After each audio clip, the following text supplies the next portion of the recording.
ये कि नौजवान कराची के तहत मुहाजिर कल्चर डे रैली का इनेकाद किया गया। मुहाजिर सकाफती दिन की रैली का करीमाबाद से मज़ार कायद तक इनेकाद किया गया।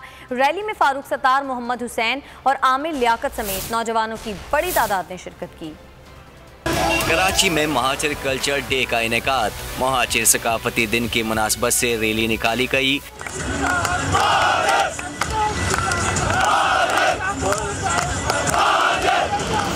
रैली का आगाज करीमाबाद से किया गया। रैली लियाकताबाद तीन हट्टी गुरु मंदिर से होकर मज़ार कायद पर इख्तिताम पजीर हुई। मज़ार कायद के VIP गेट पर रैली के शुरका ने जश्न भी मनाया।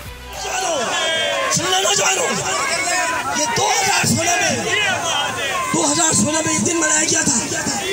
वो दिन हमने मनाया था जामे कराची में। मत भूलना उसको जिससे तुम्हें नजरिया दिया है।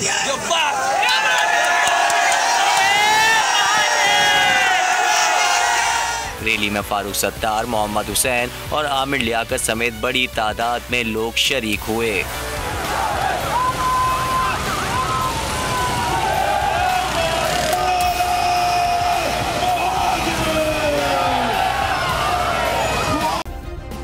सब्सक्राइब करें और बेल दबाएं ताकि कोई खबर रह न जाए।